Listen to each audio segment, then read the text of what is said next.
Vivre avec un chien, c'est top. Tous les amoureux de ces boules de poils vous le diront.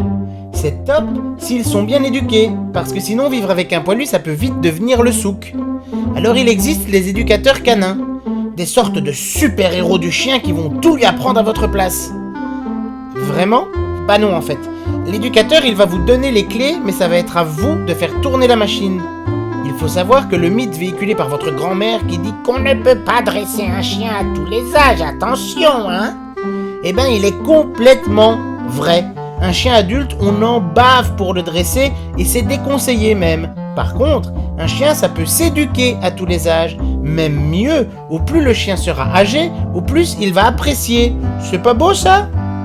Mais c'est là maintenant qu'il faut faire la différence entre le dressage et l'éducation. Et on va le faire très simplement parce que c'est pas compliqué en fait. Éduquer un chien, c'est lui apprendre un savoir-vivre en société. Et on lui apprend ça comment ? Par le jeu, la complicité, le respect et la tendresse. Dresser un chien, eh ben c'est moche. Très très moche déjà. C'est une sorte d'esclavagisme moderne. On va imposer au chien des ordres qu'il va pas toujours comprendre et en plus on va le faire par la force ou l'intimidation. En gros, on va maltraiter le chien et le briser pour l'obliger à effectuer des tours, un peu comme au cirque. Et au cas où vous le savez pas, c'est caca le cirque avec les animaux. Alors évidemment, on peut pas dresser un chien à n'importe quel âge, parce que si c'est facile de martyriser un chiot sans défense, c'est beaucoup plus compliqué avec un adulte qui peut se défendre. Un truc hyper triste, c'est que dans notre pays, c'est le dressage qui a la cote, parce que les gens ne s'y connaissent pas assez. Mais dresser un chien, c'est un peu comme défoncer un enfant à coups de poing pour lui faire comprendre quelque chose. Ça a pas beaucoup de sens, c'est barbare, c'est cruel, bref c'est moche. Mais alors, comment reconnaître un véritable et bon éducateur ? Oui, parce que beaucoup se font passer pour des éducateurs alors qu'ils dressent le chien en fait. Il y a des petits trucs à observer, des signaux, des signes, et si vous voyez un seul de ces signaux, vous ne devez pas rester là. Le premier, le plus évident, le mec, il utilise un étrangleur, un collier électrique, à pic ou tout autre instrument du Moyen-Âge. S'il fait ça, c'est un dresseur, part très loin et ne revient jamais. Petit 2, le type il utilise des expressions comme « on va travailler le chien ». On va d'abord commencer par le casser ou casser son caractère. S'il dit ça, casse-toi. Petit 3, le monsieur, ou la madame en fait, parce qu'on va penser qu'on est sexiste à la fin, il utilise la force pour obliger l'animal à obéir.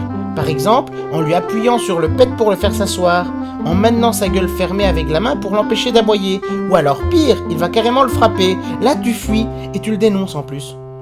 Et petit 4, il t'encourage à lui hurler dessus, ou à être très sévère et à ne pas le récompenser. Ne deviens pas un monstre comme lui et change d'endroit. Dernier petit détail important, oublie pas que l'éducateur il est là pour éduquer et pas pour régler les troubles du comportement. Ça a l'air tout bête comme ça, mais il est pas là pour ça, c'est pas son métier. Pour ça, faut voir un comportementaliste, pas un vétérinaire, pas un éleveur, pas un toiletteur ou ta belle-sœur, non, un comportementaliste. Et oui, c'est un métier, et même si certains éducateurs ou vétérinaires sont comportementalistes aussi, c'est quand même très très rare. Donc assis, couché, pas bouger, au pied, etc., éducateur. Il détruit, il mord, il est angoissé, il est pas sociable, il aboie, etc. Comportementaliste. On fera d'ailleurs une vidéo dessus à l'occasion, parce que ça m'a pas l'air très clair pour tout le monde. Voilà, cette vidéo est terminée. Si t'as aimé ce que t'as vu, on t'invite à liker, à partager, parce que peut-être que ça peut servir à quelqu'un d'autre. Et surtout, abonne-toi à la chaîne en cliquant ici sur le texte qui s'affiche maintenant. Voilà, il est là, tu le vois ? Clique, tu vas t'abonner à la chaîne, comme ça tu perdras aucune vidéo future. On a aussi une page Facebook, le lien est dans la description. Tu peux nous rejoindre, on doit pas être très nombreux vu que c'est la première vidéo, mais ça va gonfler et tu pourras poser tes questions et au plus nombreux on sera, au mieux ce sera. Donc tout ça est là pour toi. À bientôt.